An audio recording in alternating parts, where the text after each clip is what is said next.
They say you learn who people really are when you have nothing left to give.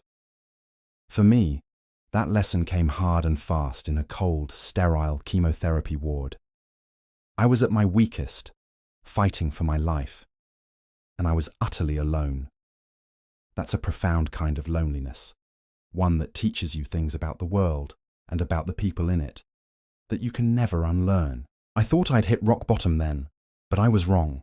5 years later, just as I was getting back on my feet, life threw me another curveball. I was sitting in a lawyer's office, listening to my ex-wife and her new boyfriend. They were discussing me, but not in the way you'd expect. They were meticulously plotting, crafting a narrative to have me declared mentally incompetent. They saw me as a ghost, a broken man they could easily push aside to get what they wanted. They saw an Uber driver, invisible and insignificant.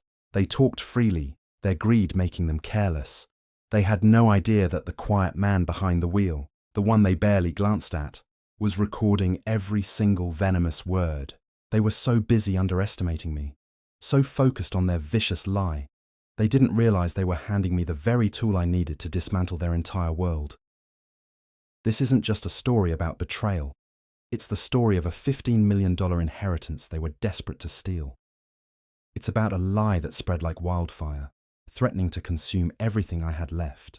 But most of all, it's the story of a revenge so complete, so perfectly executed, it left them with nothing but the rubble of their own making. They thought they had buried me, but they forgot they had planted a seed, and I was about to show them exactly what had grown from it. This is how I took back my life, my name, and my future. If you want to hear how it all went down, make sure you hit that subscribe button and turn on notifications, because you won't want to miss a single moment of this. Thanks for listening, and stick around for the full story. The hum of the MRI machine was a cold, metallic lullaby, singing me a song of my own mortality. When the neurologist finally came in, his face was a grim canvas. "Arian," he began, and I knew. Glioblastoma multiforme, a beast of a brain tumor, stage 4. The world, once so solid and predictable, liquefied beneath my feet. The first person I called was Tanya, my wife, my anchor. Through 8 years of marriage, through the struggle of building my auto repair business from a single garage bay, she had been my constant. Her response was a silence so profound it swallowed the doctor's words whole. Then, a quiet, "I'll be there soon." When she arrived, she didn't take my hand. She stood by the window, her silhouette a sharp cutout against the blinding hospital lights. "Arian," she said, her voice devoid of its usual melody, "we need to be practical. The survival rate, the treatments, it's not just the cost, it's the deterioration. I can't be a nurse. I won't watch you fade away." It was like being diagnosed all over again, but this cancer was called betrayal. "So that's it," I croaked, my throat raw with unshed tears. "You're leaving because I'm too expensive to save?" She finally turned, and her eyes were dry. "I'm leaving because I want to live, Arian, and you? You're a sinking ship." She walked out, and the click of the door was the sound of my old life ending. The 5 years that followed were a brutal montage of survival. I sold Arian's Auto Haven, the business I had built with my own hands. I sold the house we'd picked out together. The money vanished into a vortex of medical bills, specialized radiation, experimental immunotherapy, drugs with names as complex as their side effects. The chemotherapy left me gaunt and bald, my reflection a ghost in the mirror. The debt piled up, a mountain I could never hope to climb. Now, at 37, I am a ghost in my own life. I drive for City Ride, the sterile scent of the car's air freshener a poor substitute for the honest grease and gasoline that used to define me. My passengers are snippets of other people's lives, arguments, business deals, whispered sweet nothings. They treat me as part of the car's interior, invisible. I shuttle them through the city, a ferryman on a river of asphalt, while my own life is on permanent hold. The lights are always on the verge of being shut off in my cramped, crumbling apartment. My dinner is often a single packet of instant noodles, a far cry from the meals Tanya and I used to share. The knock on my door one Tuesday morning was insistent, authoritative. Not the timid tap of a bill collector, but the confident rap of someone who expected to be let in. I opened it to find a man who looked like he'd been tailored by fate itself. His suit was a deep charcoal, his shoes polished to a mirror shine. "Mr. Aryan Mehta?"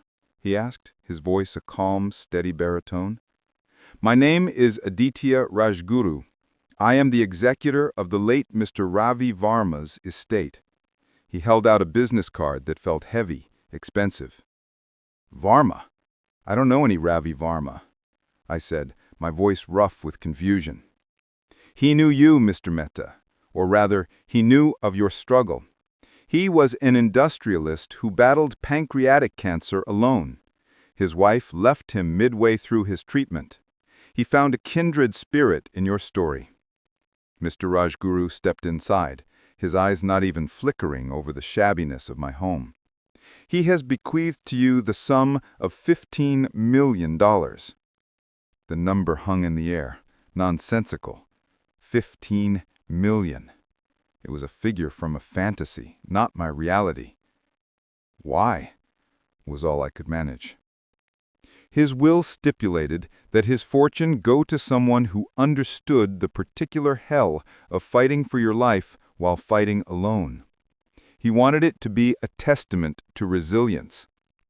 Mr. Rajguru opened his leather briefcase. "However, there is a complication." He slid a glossy photograph across my rickety table. It was Tanya. She looked even more polished than I remembered, her blonde hair a perfect sheet, her smile cold and calculated. She was sitting in a plush office, and next to her, with a possessive arm around her shoulder, was Rahul, a man I knew from social media, a pharmaceutical salesman with a reputation for slick deals and an expensive lifestyle. "They have filed a motion to contest the inheritance," Mr. Rajguru stated calmly. "They are alleging that the cumulative trauma of your illness and subsequent isolation has rendered you mentally incompetent to manage such a substantial estate. They are petitioning the court to appoint Tanya as your legal guardian, thereby giving her control of the funds." I felt the room tilt. It wasn't just enough that she had left me to die. Now, seeing a chance at a fortune, she was returning not to reconcile, but to legally declare me a lunatic and pick my pockets clean. The fire of a 5-year-old anger, banked by exhaustion and despair, roared back to life in my chest. This wasn't just about money anymore. This was a war for my very soul. Mr. Rajguru's warning was a grim prophecy. "They will try to control the narrative, Mr. Mehta. They will make this a public spectacle." He was right. Within 48 hours, the digital wolves were at my door. A popular lifestyle influencer named Glamorous Gia, a close friend of Tanya's, posted a side-by-side photo collage. On one side, a picture of me from my healthiest days, smiling, my arm around Tanya. On the other, a brutally intimate, seemingly stolen photo of me at my absolute worst during chemo. Skeletal, pale, my head shaved and scarred, my eyes hollow with pain and nausea. The caption was a masterclass in malicious manipulation. Sometimes the real illness isn't physical, it's moral. Meet Aryan M. This man allegedly faked a cancer battle, draining his devoted wife emotionally and financially, only to be exposed. Now he's trying to claim a massive inheritance, while the true caregiver, my brave friend at Tanya, suffers. Share this. Let's make sure justice is served. #CancerFraud, exposed, karma. The internet, that great unthinking beast, did what it does best. It devoured the lie and spat out venom. The post was shared tens of thousands of times. My city ride driver profile was flooded with one-star reviews and vile messages. Old acquaintances sent "how could you" texts. My cousin Rohan called, his voice a mix of concern and confusion.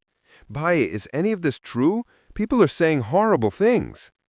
I sat in my car, my hands trembling on the steering wheel, watching my reputation, the last thing I had left, be torn to shreds in real time. I was being tried and convicted in the court of public opinion, and the judge was a hashtag. I met Mr. Rajguru in his sleek, high-rise office. "We have the medical records, Aryan," he said, his demeanor calm but firm. "We will prove the truth in court. But we also need to fight this narrative. We need a counter-offensive." "I have an idea," I said, my voice steadier than I felt. "People talk in my car. They forget I'm there. They speak on the phone. They speak to each other like the driver is a ghost. I've heard corporate secrets, marital problems, illegal deals. It's time I start listening more purposefully." My first target was Rahul. I knew his office address. I parked nearby and waited, my app set to accept premium fares. Luck, or perhaps fate, was on my side. A ride request popped up from his building. The passenger? Rahul. He slid into the back seat, already on his phone, not even glancing at me. "Yeah, baby, I'm on my way. Don't worry about the hearing. My lawyer is a shark. The social media stuff is the key. Once the judge sees the public outrage, he'll have no choice but to question Aryan's sanity." I drove, my heart hammering against my ribs, my phone discreetly recording on the passenger seat. "Once we get control of the money, your alimony demands are history. We can pay off my business liabilities, and that little issue with the company funds will disappear. We'll be set for life. Just remember, you're the concerned, wronged wife. You're doing this because you care." Every word was a golden nugget of their conspiracy. They weren't just trying to get the money. They were planning to use it to cover Rahul's fraudulent activities and disappear. The sheer, calculated audacity of it took my breath away. I dropped him off, a polite, anonymous driver. "Have a good day, sir."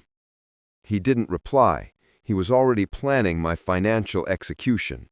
But I had just armed myself with the truth. The county courthouse was a media zoo. Glamorous Gia was there, holding a press conference on the steps, her face a mask of performative outrage.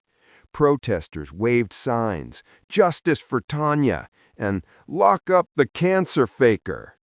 Camera flashes popped like strobe lights, blinding me as Mr. Rajguru and I pushed through the crowd.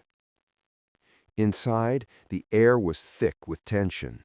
Tanya and Rahul sat with their lawyer, a sharp-faced woman who looked like she chewed nails for breakfast. Tanya had dressed the part, a modest, knee-length black dress, minimal makeup, her posture radiating wounded dignity. Rahul, however, seemed jittery, his eyes darting around the room. Judge Patricia Thakur, a woman with a steely gaze and a reputation for nonsense rulings, called the court to order. Tanya's lawyer, Ms. Ayer, presented her case with theatrical flair. "Your Honor, we are here today out of profound concern for Mr. Mehta. His battle with cancer, while tragic, has left him with documented cognitive deficits, chemo brain as it's colloquially known. He exhibits paranoia, erratic financial decisions even before his illness, and now these disturbing threats." She called a hired-gun psychiatrist who testified in broad general terms about the potential for long-term mental fog after chemotherapy. Then she presented printed screenshots of Glamorous Gia's viral post, the comments section a torrent of hate. "The public sees the truth, Your Honor. This man is not fit." Then Rahul took the stand. He painted me as a volatile, dangerous man. "He threatened us at a bar, Your Honor. He said he would make our lives miserable. He was recording us secretly. It's not the action of a stable mind."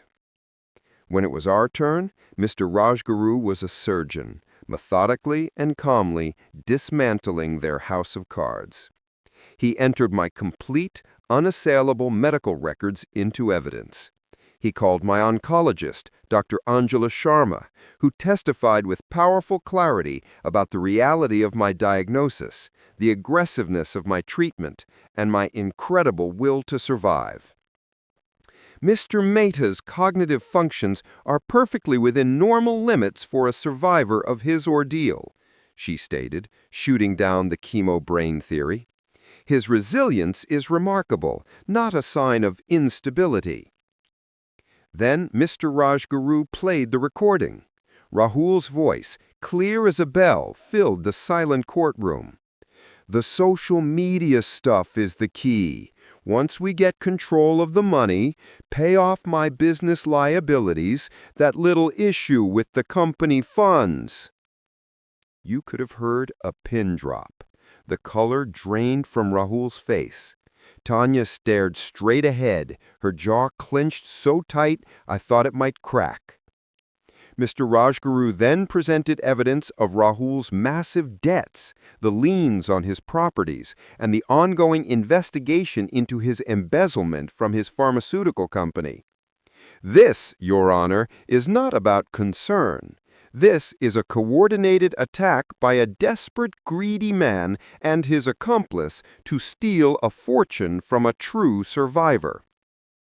Judge Thakur's gaze was icy as she looked at Tanya and Rahul. The petition for guardianship is denied.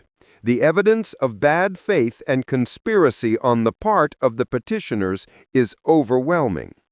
Furthermore, I am referring this recording and the associated financial documents to the District Attorney's Office for a potential investigation into conspiracy to commit fraud. We had won. The legal battle was over. As we walked out, Tanya brushed past me, her mask of composure finally shattered. "You've ruined everything," she spat, her eyes blazing with pure hatred.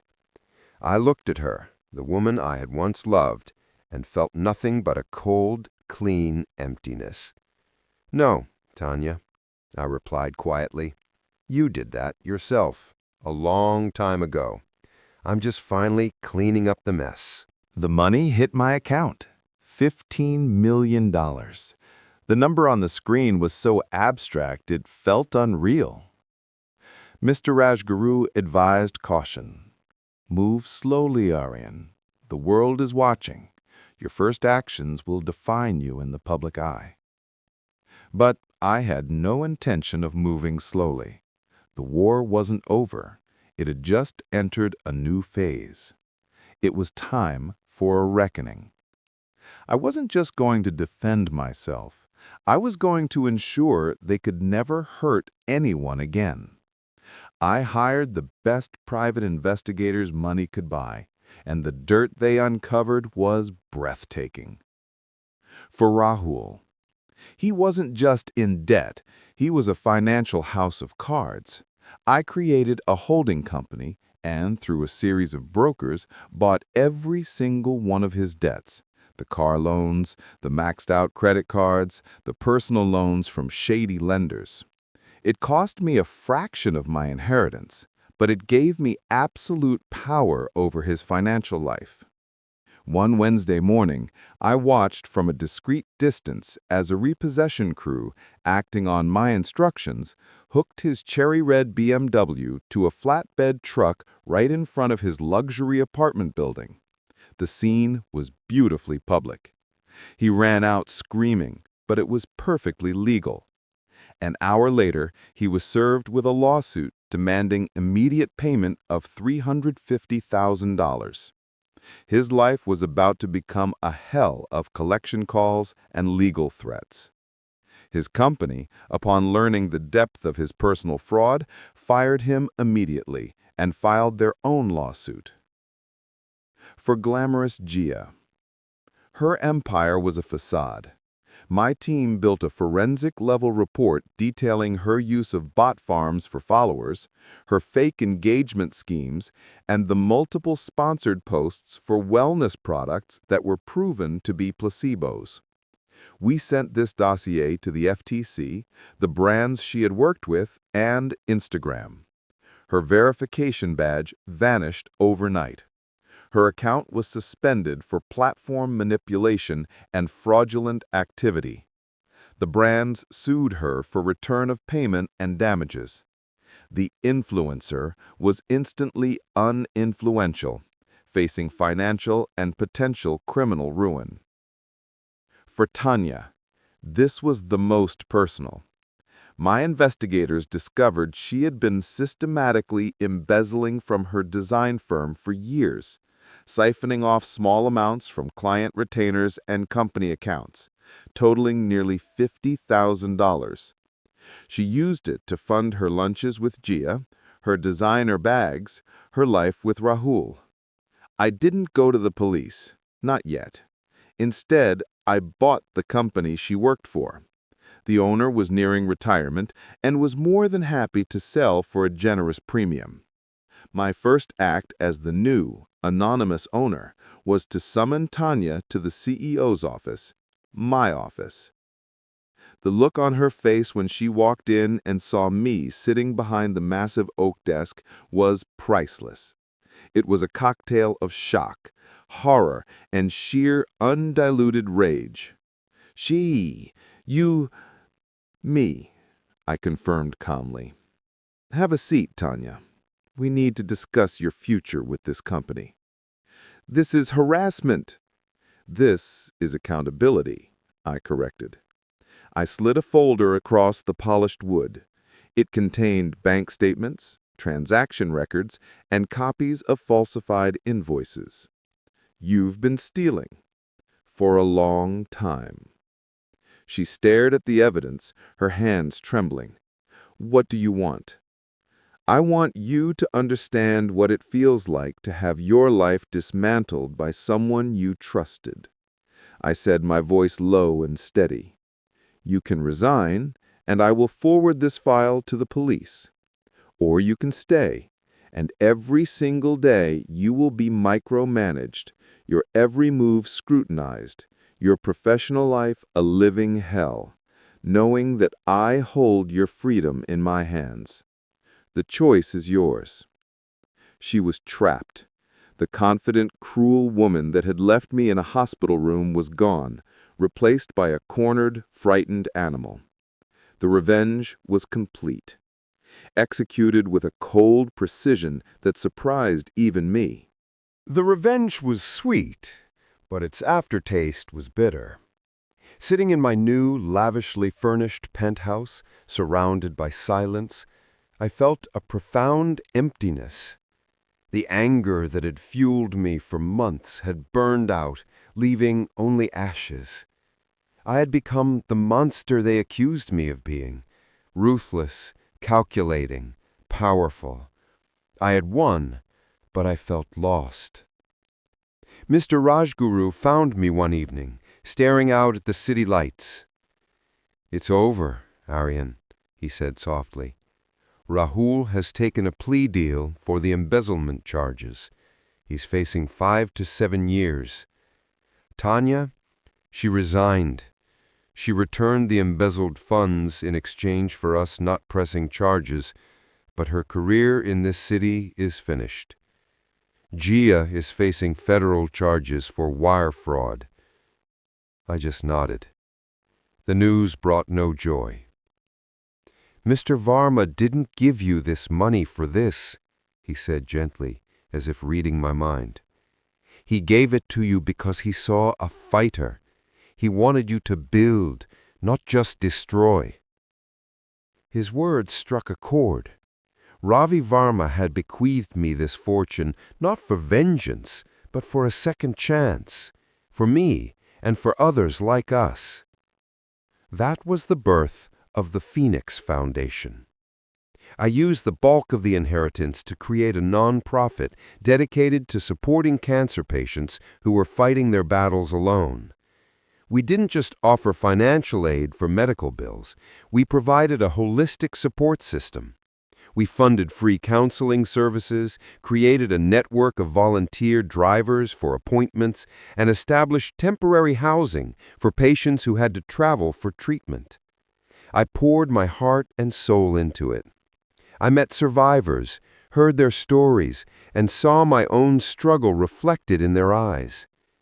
One day, a young woman named Priya, frail from her own chemo, but with a fire in her eyes, shook my hand. "Your story, Mr. Mehta, knowing you went through this alone and came out the other side, it gives me hope," she said. In that moment, surrounded by the hum of a foundation that was actually doing good, I found it. The peace that had eluded me, the purpose. The anger was gone, replaced by a quiet, steady resolve. I am Aryan Mehta.